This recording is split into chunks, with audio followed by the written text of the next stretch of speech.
Good morning, friends. This is Reverend Tony Boehm, Unity Ministry Skills Consultant for the Unity South Central region.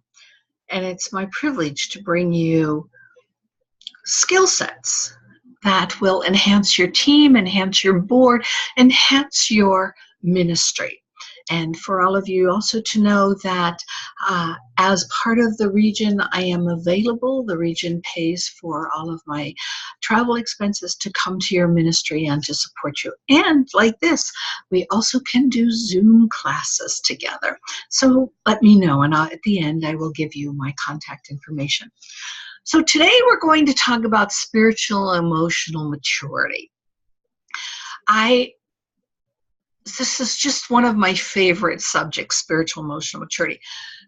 According to Cindy Wigglesworth, spiritual intelligence, Cindy has said that we have done a great job of spiritually awakening people, but we have not done a great job of spiritually maturing them. So spiritual awakening means that we have invited people into knowing and understanding that they are in unity language, that Christ's presence, that they are one with the one, that they are evolving out of victim. However, what we've done a good job on is evolving them out of victim, starting to take responsibility. But in that responsibility, many have gotten stuck in me, my. So now it becomes whatever I want, whatever I need, what I. Mr. Fillmore calls that, the co-founder of Unity, Charles Fillmore, he calls that the adverse ego. When we get stuck in the me, and the my, and the mine, and you have to do this for me, and even though I'm over being a victim of the world, you're still somewhat responsible for me, and not taking full accountability for our own growth. And I have to know this, and I have to know that, and I demand that you tell me this. And we really get to the point that we think that what we say, what we think, we give it great meaning, and that we give that meaning, that meaning matters a lot. So that's the foundation. Whereas really what we want to be doing now, moving into spiritual maturity. And I'm going to talk today about what that means as effective behavior for teams. What spiritual emotional maturity means as effective behavior for teams. I'm going to go back to Charles Fillmore, because he says the adverse ego is that which keeps us stuck in the muck and mire of materiality when we could be soaring in the heavens of spirituality. And that muck and mire of materiality are those moments, friends, when we give great meaning to me, I must have it my way, this is my agenda. Oh, you said something to me, it hurt me, and now I don't feel safe. Those are all part of what we must spiritually mature if we're going to be moving out of third dimensional consciousness into higher levels of fourth and fifth dimensional awareness. Not from a woo-woo perspective, but from a very clear progression of soul evolution in what I've started to call a soul mastery perspective. We are on a journey to soul mastery of maturing that adverse ego, bringing it into full maturation so that we can ascension, Jesus' ascension is part of the story. Whether it happened or not, it doesn't matter. It's part of the soul evolution so that we can ascend into new levels of awareness about who we are, how we show up. As for me, I want to play on the leading edge. And I'm willing to dance at the edge of mystery. I'm willing to receive feedback, because that's the place where the growth occurs. So let's talk about those behaviors that support effective team in regards to spiritual and emotional maturity. So in the small ego orientation, the small ego, the adverse ego, takes things personally and is easily offended and easily provoked. And in maturity, the mature aspect of this is when we can practice self-observation and self-regulation, meaning I can say, oh, this is interesting. Look at this that is arising, this feeling, this emotion that's arising in me, without giving it great meaning, just noticing, being the witness to the idea that it is arising. Because if you can witness it, you don't have to be it. And you can say, oh, this is interesting. That's the mature piece. It's interesting that this is arising. I'm practicing self-observation. I'm seeing it. I'm being the witness to it and going, so what's more interesting? That's the self-regulation part.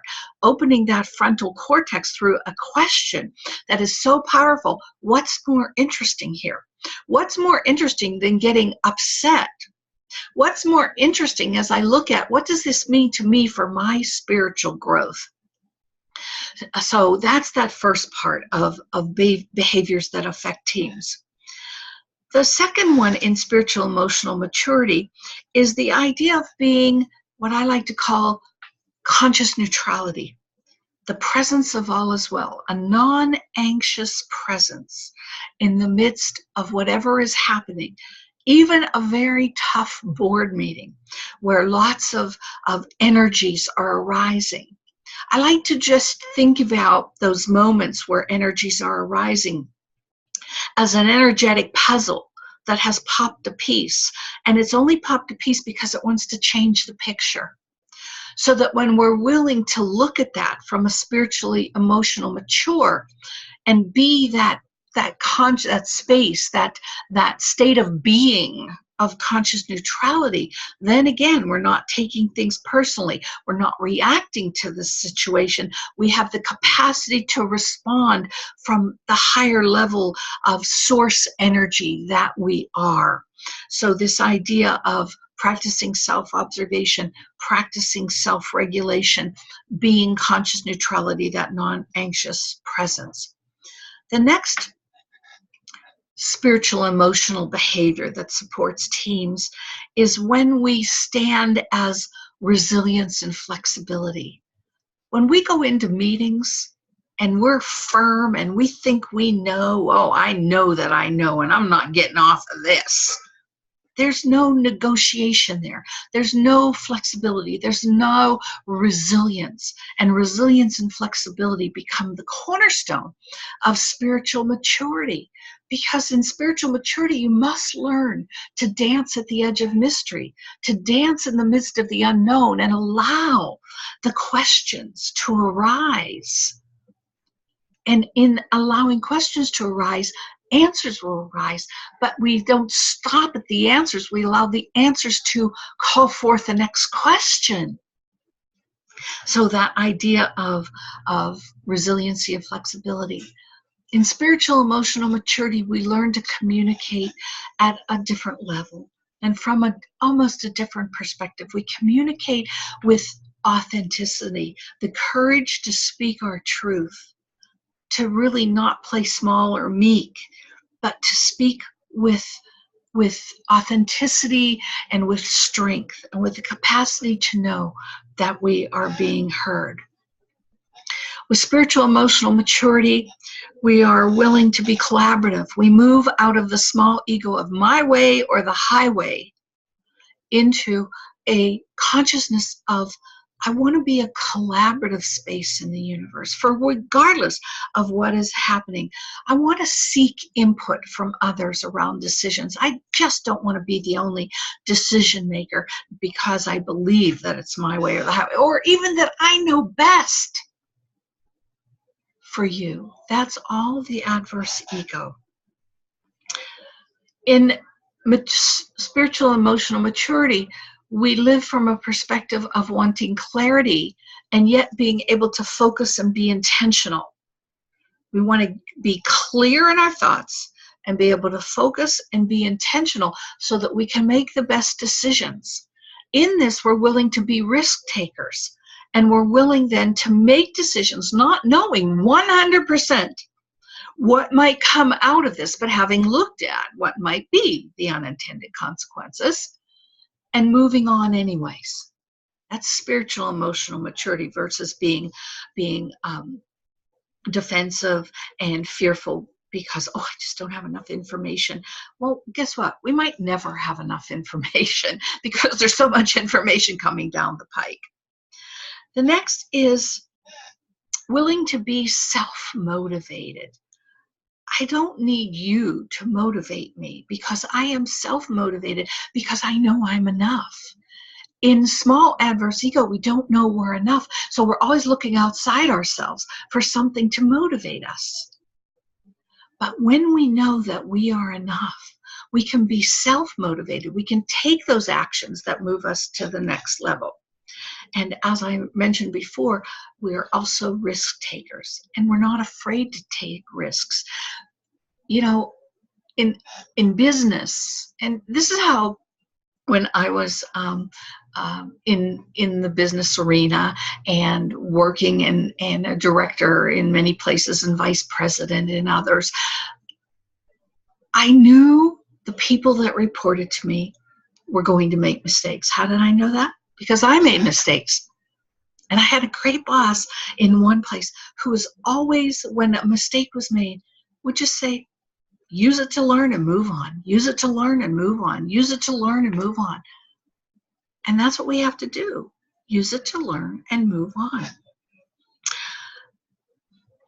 Another sign of spiritual maturity is the willingness to unlearn everything we thought we knew.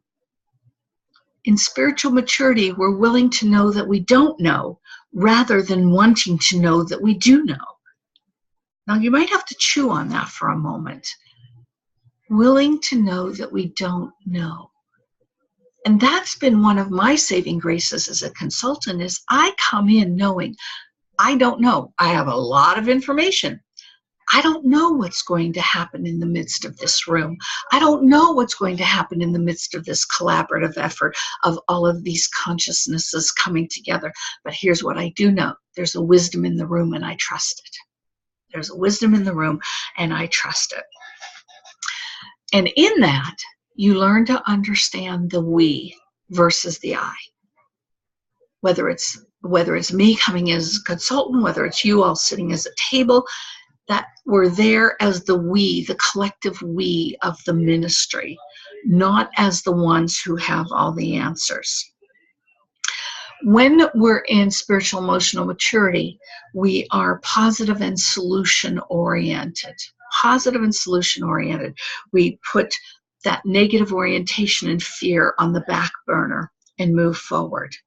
And we negotiate solutions and work well with others, possibility oriented and permission giving. So there, friends, are a few of the behaviors of spiritual and emotionally mature teams, people, persons that arise when these factors are in place, these dynamics are in place. And when these dynamics are in place, when people are spiritually, emotionally mature, now you've got a team that is going to be truly effective within your organization, within your ministry, within your systems. So these are behaviors that support effective teams through spiritual and emotional maturity. My name is Reverend Toni Boehm. It is my pleasure to be the ministry consultant for the Unity South Central. You can reach me at 816-304-3044. 816-304-3044, or revtboehm@aol.com, revtboehm@aol.com. And please don't hesitate to call. Have a great day. Enjoy.